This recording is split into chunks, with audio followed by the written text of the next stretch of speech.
Man of masses NTR చేస్తున్న movie dragon. ఇది pan India movie కాదు, తన తొలి ఇంటర్నేషనల్ సినిమా అని ఈ పాటికే నిర్మాత తేల్చాడు.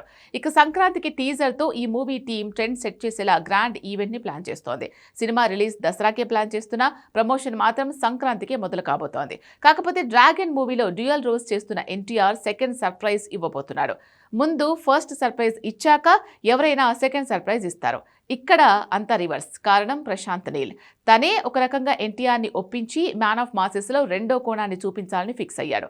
టైటిల్ కూడా టీజర్ 2 అనే వస్తుంది. అంటే టీజర్ 1 తర్వాత వస్తుందా? తమిళ సూపర్ స్టార్ రజనీకాంత్కి డ్రాగన్ మూవీకి విడదీయని బంధం ఉందట. అందుకే టీజర్ 1 బదులు ముందు టీజర్ 2 ప్లాన్ చేస్తున్నారా? సో ఇలా ముందు సెకండ్ టీజర్ని, ఆ తర్వాతే మొదటి టీజర్ని రిలీజ్ చేయడానికి రజనీకాంత్కి ఉన్న లింక్ ఏంటి? Take a look.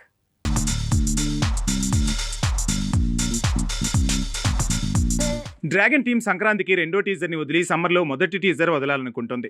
కారణం ముందు డ్రాగన్లో రెండో ఎన్టీఆర్ పాత్రనే పరిచయం చేయాలనుకుంటుందట. దానికి సాలిడ్ రీజన్స్ ఉన్నాయి. నిజానికి ఎన్టీఆర్ దేవరా, ఆంధ్రవాలా రెండింటిలో ఇలానే తండ్రి కొడుకుల పాత్రలు వేశాడు ఎన్టీఆర్. కేవలం జైల్ అవకుశ, అదర్స్లో మాత్రమే ట్విన్ బ్రదర్స్ రోల్ వేశాడు. అయితే ఇక్కడ ఎన్టీఆర్ వేసేది ఏదో ముసలి తండ్రి పాత్ర కాదని తెలుస్తుంది. యంగ్ తండ్రి, అది కూడా డాన్ రోల్ వేస్తున్నాడు. తన వారసుడిగా తండ్రి పగని పంచుకునే పాత్రలో మరో గెటప్లో కనిపించబోతున్నాడు. అయితే తండ్రి పాత్రే 10 ప్యాక్స్తో సన్నగా ఉంటుందని ప్రచారం జరుగుతోంది. కొడుకు మాత్రం కాస్త బొద్దుగా ఉండేలా పాత్రని డిజైన్ చేశారట. అంతా బానే ఉంది. కాకపోతే డ్రాగన్ మూవీకి తమిళ సూపర్ స్టార్ రజనీకాంత్కి కనెక్షనే షాకిస్తోంది. తమిళ సూపర్ స్టార్ కెరియర్లో ఎన్నో హిట్స్ ఉన్నాయి.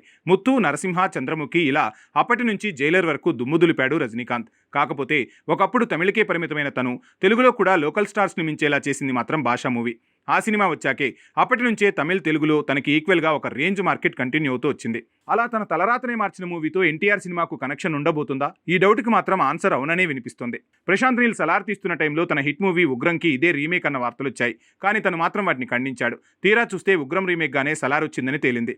అదే ప్రశ్న వేస్తే ముందే చెబితే సలార్ రిజల్ట్ మీద ఎఫెక్ట్ పడుతుందని చెప్పలేదన్నాడన్నది తన కారణం. ఇప్పుడు భాషా కనెక్షన్తోనే డ్రాగన్ వస్తుందన్న ప్రచారం మీద కూడా ప్రశాంత్ నీల్ పెద్దగా రెస్పాండ్ కాలేదు. తను మీడియాకు దొరకట్లేదు. అయితే భాషలో తన గతాన్ని దాచి సామాన్యుడిగా ఉండే ఒక డాన్గా రజనీకాంత్ కనిపిస్తే, ఇక్కడ డ్రాగన్లో ఇద్దరు డాన్స్గా ఎన్టీఆర్ కనిపించబోతున్నాడు. అయితే ఈ ఇద్దరు సామాన్యుల బ్రతికి ఒక్కసారిగా వాళ్ళ ఫ్లాష్ బ్యాక్ రివీల్ అయితే ఈ లైన్ వింటే ఎవరికైనా భాషా మూవీనే గుర్తొస్తుంది. సో అదే లైన్ కేజీఎఫ్ స్టైల్ని యాడ్ చేసి అంతర్జాతీయ స్టాండర్డ్తో సినిమా తీస్తున్నాడట ప్రశాంత్ నీల్. ఇది ఎంతవరకు నిజమనేది సంక్రాంతికి వచ్చే టీజర్తోనే తేలుతుంది.